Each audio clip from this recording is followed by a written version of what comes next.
Hello વિદ્યાર્થી મિત્રો, આજનો વિડીયો ધોરણ 10ના વિદ્યાર્થીઓ માટે ખૂબ જ અગત્યનો છે અને ખૂબ જ યુઝફુલ છે. તો હું એમને રિક્વેસ્ટ કરીશ કે તમે આ વિડીયોને લાસ્ટ સુધી જોજો, કારણ કે તમને ઘણો બધો બેનિફિટ થશે. કારણ કે આજના વિડીયોની અંદર આપણે વાત કરીશું કે વિજ્ઞાનની અંદર ટોટલ 13 પ્રકરણ છે. એ 13 પ્રકરણમાંથી 5 પ્રકરણ બાદ કરતા, એટલે કે ટોટલ 8 પ્રકરણમાંથી તમે 78+ માર્ક્સ લાવી શકો છો. તો એ કયા પ્રકરણ છે એ બધી જ ચર્ચા આપણે આજના વિડીયોની અંદર કરવાના છીએ. પણ હું તમને એક સૂચના આપીશ કે તમારે આ જે પ્રકરણ હું તમને જણાવું છું એની અંદર તમારે બધા જ પ્રશ્નો કરવાના રહેશે. IMP ગોતવાના રહેશે નહીં. ટોટલ જેટલા પ્રશ્નો હોય, જેટલા MCQ આવતા હોય, હેતુલક્ષી પણ જેટલા પ્રશ્નો છે એ બધા જ પ્રશ્નો તૈયાર કરશો તો જ તમને રિઝલ્ટ મળશે. ઓછી મહેનતે સારા માર્ક્સ. ફક્ત 8 પ્રકરણથી તમે 78+ માર્ક્સ લાવી શકો છો.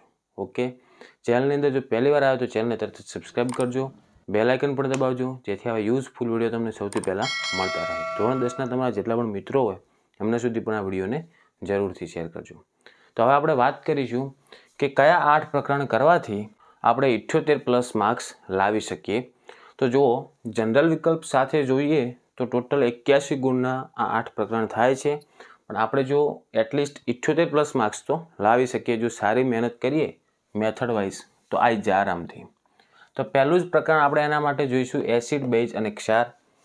એના ગુણ છે ટોટલ, નવી બ્લુપ્રિન્ટ છે જે બોર્ડ એક્ઝામની, એમાં 7 ગુણ છે. અને જો જનરલ વિકલ્પ સાથે ગુણ જોઈએ તો એના 10 ગુણ થાય છે.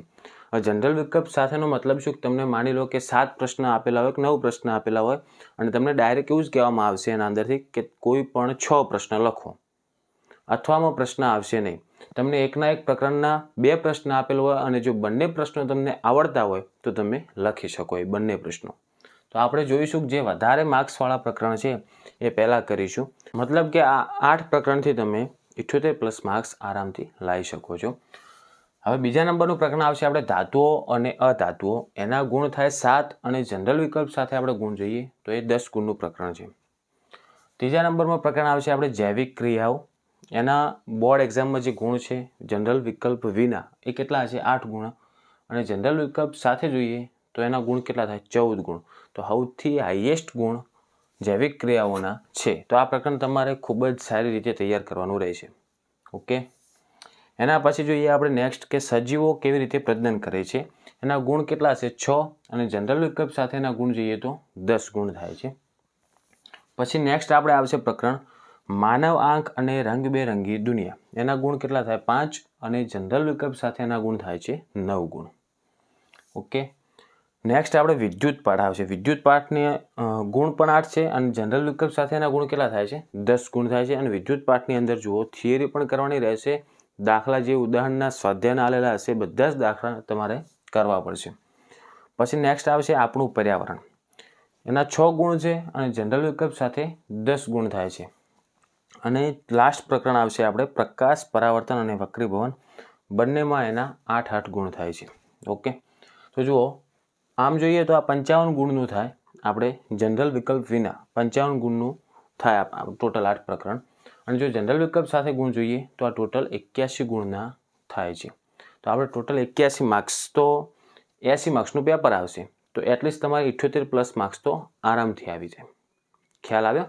તો તમારે સ્માર્ટ વર્ક કરવાનું, આ 8 પ્રકરણ તૈયાર કરવાના, પણ એ રીતના તૈયાર કરવાના કે એની અંદરનો કોઈ પણ પ્રશ્ન તમારે ખાલી ન જાય, તમને કમ્પ્લીટલી આવડતો હોવો જોઈએ. તો હવે તમારે ફોકસ કેના ઉપર કરવાનું? ફક્ત આ 8 પ્રકરણ ઉપર ફોકસ કરવાનું. વિજ્ઞાન તમને હાર્ડ લાગતું હોય તો એને ઇઝી બનાવવાની કોશિશ કરો. તમારે 13 પ્રકરણ તૈયાર કરવાની જરૂર નથી. 13માંથી 5 પ્રકરણ તો બિલકુલ ના કરતા, આ 8 પ્રકરણ કરશો તો તમારે એટલીસ્ટ 78+ માર્ક્સ આરામથી આવી જાય. ઓકે, આશા રાખું છું મિત્રો આ વિડીયો તમને એકદમ યુઝફુલ થયો હશે. તો પ્લીઝ વિડીયોને લાઇક જરૂરથી કરજો. અને જો તમને કમ્પ્લીટલી આ વિડીયો યુઝફુલ થયો હોય તો કોમેન્ટની અંદર પણ જરૂરથી રિપ્લાય આપજો. ઓકે, ચેનલને જો સબસ્ક્રાઈબ ના કર્યું હોય તો તરત જ સબસ્ક્રાઈબ કરો, બેલ આઇકન દબાવો, જેથી આવા યુઝફુલ વિડીયો તમને સૌથી પહેલાં મળતા રહે. ધોરણ 10ના તમારા જેટલા પણ મિત્રો છે એમના સુધી પણ આ વિડીયોને જરૂરથી શેર કરજો.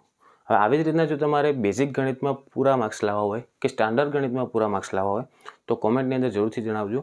એના પણ આપણે વિડીયો બનાવીશું. ઓકે, હવે મળીશું આપણે નેક્સ્ટ વિડીયોમાં.